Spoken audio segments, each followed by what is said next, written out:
నమస్తే welcome to our channel నేను సమ్రీన్ ఈ రోజు మనతో ప్రముఖ సీనియర్ జర్నలిస్ట్ డివిఎస్ గారు ఉన్నారు వారితో మాట్లాడదాం సార్ నమస్తే నమస్తే అమ్మా వల్లభనేని వంశీ గన్నవరం నుంచి పోటీ ఆయనకి సీట్ ఇవ్వలేదు ప్లస్ ఆయన ఇప్పుడు విజయవాడ నుంచి ఆయనకి పోటీ చేయమని చెప్పేసి చెప్తున్నారు సో నా పరిస్థితి ఏంటి అని ఆయన చెప్పుకొని కొడలినాని వంశీ పైన ఆగ్రహం చూపిస్తున్నారు ఈ అంశాన్ని ఎలా చూడాలి సార్ వల్లభనేని వంశీ పరిస్థితి అడకత్తెరలో పోక చెక్కలా మారి ఇది గన్నవరంలో సీట్ లేదు విజయవాడ ఎంపీగా వేయమంటున్నారు రెంటికి చెడ్డ రేవడయ్యాడు అనమాట అటు గన్నవరం పాయే ఇటు విజయవాడ రాదాయే అంటే ఓడిపోయే సీట్లో నన్ను పోటీ చేయమంటాం ఏంటి అంటే ఏంటి వంశీ రాజకీయ భవిష్యత్తుతో వీళ్ళు ఆడుకుంటున్నారు దీనికోసమా నన్ను తెలుగుదేశంలో నుంచి ఇక్కడికి రప్పించింది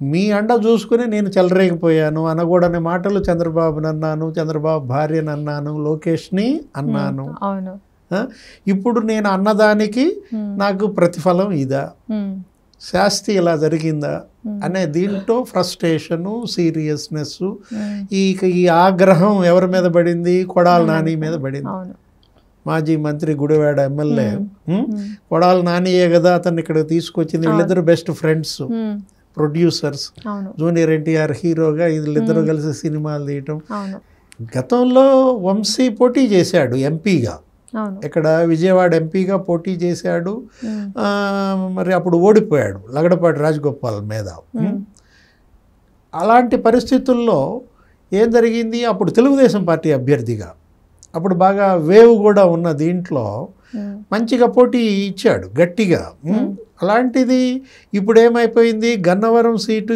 అసెంబ్లీకి అతను స్థిరపడుకున్నాడు 2 సార్లు తెలుగుదేశం ఎమ్మెల్యేగా గెలిచాడు సెకండ్ టైం ఏదో బొటాబొటి మెజారిటీ ఎంత 800 ఎంతో ఓట్లతో గెలిచాడు యార్లగడ్డ వెంకట్రావు మీద ఇప్పుడు ఆ యార్లగడ్డ వెంకట్రావు తెలుగుదేశంలో చేరాడు చాలా బలమైన అభ్యర్థి గన్నవరంలో యార్లగడ్డ వెంకట్రావు స్వీప్ చేస్తాడన్న కబురు అందటంతో సర్వేలన్నీ కూడా అలా ఉండేసరికి ఐపాక్ నివేదిక చూసి జగన్మోహన్ రెడ్డి ఏం చేశాడు వంశీ చీటీ చించేశాడు వంశీ బదులు అక్కడ వేరే ఏదన్నా ఇంకో క్యాస్ట్కి వెళ్దాం అనుకుంటున్నారు లేదు అసలు కొడాలి నానిని ఇక్కడ వేయమంటున్నాడు గుడివాడలో నాని చీటీ తిరిగింది ఇక్కడ వంశీ చీటీ తిరిగింది అంటే ఏంటి దేవుడి స్క్రిప్ట్ అనమాట ఇప్పుడు మరి అధికారం ఉంది కదా అని చెప్పి కళ్ళు నెత్తికెక్కకూడదు ఏ మాట పడితే ఆ మాట మాట్లాడకూడదు అవతల ఉన్నది మాజీ ముఖ్యమంత్రి చంద్రబాబు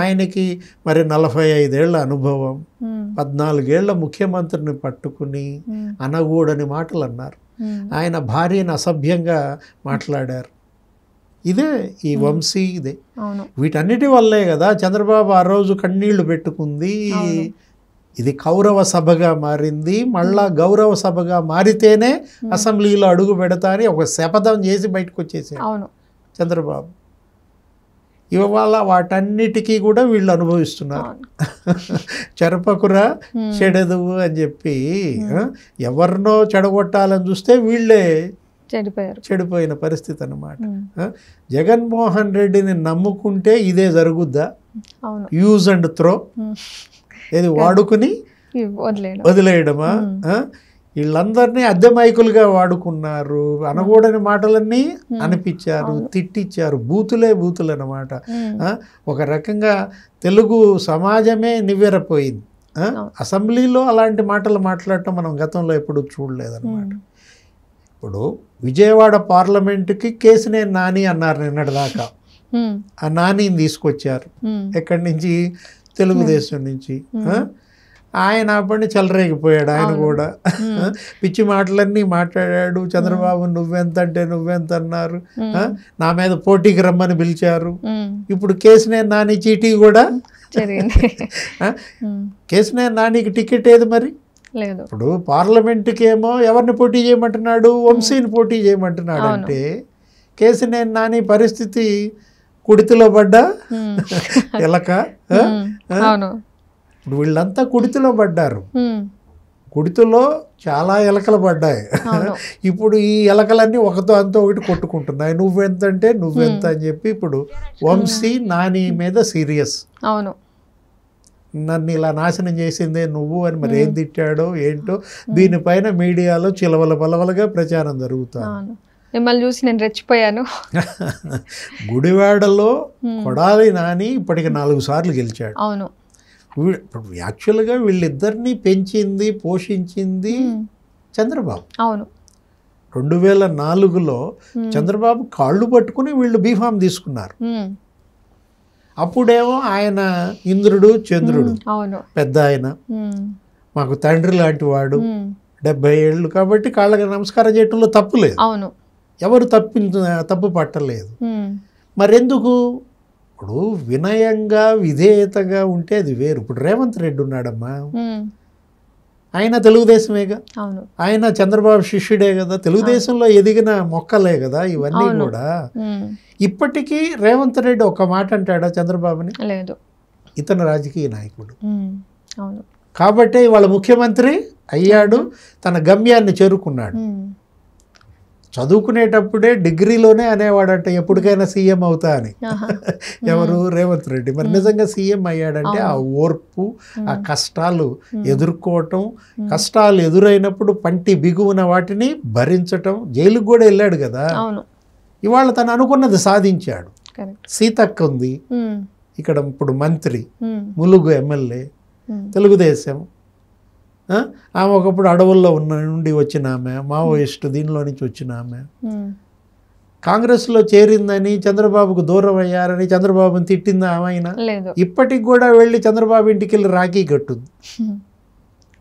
ఇదేంటంటే ఒక చక్కటి ఎన్విరాన్మెంట్. మీరు మీ అభిప్రాయ భేదాలతోనో సైద్ధాంతిక విభేదాలతోనో మీ స్వార్థం కోసమో మీ పదవుల కోసమో దూరం జరిగినా విడిపోయినా ఆయన మీద అనరాని మాటలు అనడం అనేది ఇవాళ దేవుడి స్క్రిప్ట్ అనేది అదే. ఇతని సీటు చిరిగిందన్నా, అతనికి సీటు పోయిందన్నా, ఇప్పుడు ఇక్కడ కేసినేని నానిని ఎక్కడ పెట్టాలి, వంశీని ఎక్కడ పెట్టాలి, కొడాలి నానిని ఏం చేయాలి? అంతా చేసినాడు, బాగానే ఉన్నాడు, తాడేపల్లి ప్యాలెస్లో చక్కగా పబ్జియో గిబ్జియో ఏదో ఆడుకుంటా ఉంటాడు. వీళ్ళందరితో ఆడుకున్నాడు జగన్మోహన్ రెడ్డి, బంతాట ఆడాడు అనమాట. ఈ బంతులకి ఇంకేం మిగులుతాయి? కిక్స్, కాళ్ళతో తన్నించుకోవటమే మిగులుతుంది అనమాట. అంటే చేతులారా చేసుకున్నారనమాట. వంశీ తెలుగుదేశంలో ఎదిగి, తెలుగుదేశంలో పెరిగి, తెలుగుదేశాన్నే ఇవాళ బద్నాం చేసి భూస్థాపితం చేయాలన్న తలంపు ఇవాళ వాళ్ళకి ఆ పరిస్థితి వచ్చిందంటే కారణం అదే. అధికారం వచ్చిందని తప్పులు చేయకూడదు. కళ్ళు నెత్తికెక్కితే మరి ఆ నెత్తికెక్కిన కళ్ళని దించేది ప్రజలే. భగవంతుడు అన్ని చూస్తున్నాడు కదా. భగవంతుడు జగన్మోహన్ రెడ్డికే కాదుగా, చంద్రబాబుకి భగవంతుడు ఉంటాడు, లోకేష్కి ఉంటాడు, ప్రజలకి ఉంటాడు, బాధితుల పక్షాన భగవంతుడు ఉంటాడు. Okay, thank you so much. నమస్తే.